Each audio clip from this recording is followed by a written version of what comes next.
एक पिता अपने बेटे का अंतिम संस्कार करने से मना कर दे, आखिर क्यों? वाराणसी में एक हत्या और अब इंसाफ की जगह इनकाउंटर की मांग। क्या गुस्से में लिया गया फैसला अन्याय हो सकता है?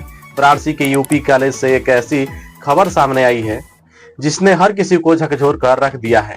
बीएससी के छात्र सूर्य प्रताप सिंह को गोली मारकर हत्या कर दी जाती है और इसके बाद जो होता है वो और भी ज्यादा चौंकाने वाला है। मृतक के पिता ऋषिदेव सिंह अपने बेटे का शव लेने से इनकार कर देते हैं। उनका कहना है, जब तक मेरे बेटे के कातिल का इनकाउंटर नहीं होगा मैं अंतिम संस्कार नहीं करूंगा। अब सोचिए एक पिता किस दर्द में होगा जो ऐसी जिद पर अड़ा हुआ है। दूसरी तरफ पुलिस कहती है कि मुख्य आरोपी मंजीत चौहान को गिरफ्तार कर लिया गया है। जांच चल रही है, कानून अपना काम करेगा, लेकिन परिवार का गुस्सा शांत नहीं हो रहा है। सवाल यह है कि क्या सिर्फ गिरफ्तारी काफी है या फिर इंसाफ के नाम पर गोली का जवाब गोली से दिया जाएगा? इस पूरी घटना ने एक बड़ा सवाल खड़ा कर दिया है। आखिर पढ़ाई के मंदिर में बंदूक कैसे पहुंच गई? छोटे छोटे विवाद इतनी बड़ी हिंसा में कैसे बदल जाते हैं? और सबसे बड़ा सवाल, क्या हम ऐसे समाज के तरफ बढ़ रहे हैं जहां कोर्ट से पहले फैसला सड़क पर होगा? एक तरफ एक पिता का टूटा हुआ दिल जो अपने बेटे के लिए इंसाफ मांग रहा है, दूसरी तरफ कानून है जो कहता है कि हर आरोपी को कोर्ट में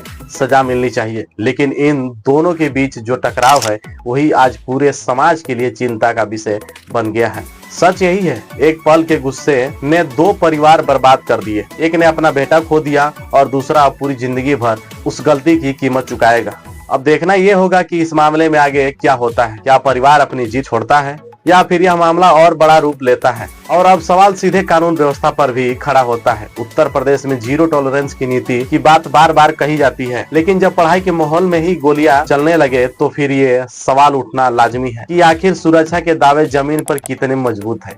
मुख्यमंत्री योगी आदित्यनाथ की सरकार हमेशा सख्त कानून व्यवस्था का दावा करती रही है। इनकाउंटर की नीति को लेकर यूपी देश भर में चर्चा में रहा है, लेकिन इस घटना के बाद अब एक नया सवाल सामने है। क्या हर मामले में इनकाउंटर ही समाधान है या फिर मजबूत जांच और सख्त सजा की असली न्याय है?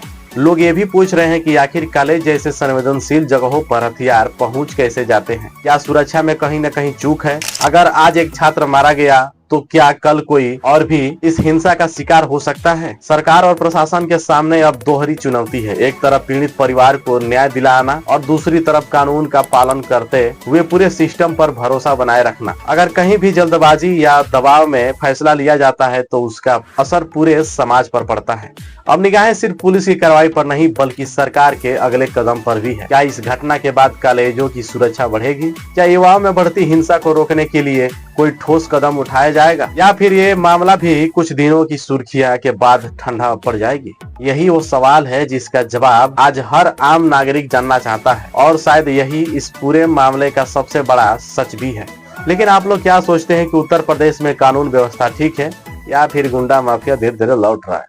आप लोग अपनी राय कमेंट बॉक्स में जरूर दीजिएगा। तब तक के लिए जय जय श्री राम।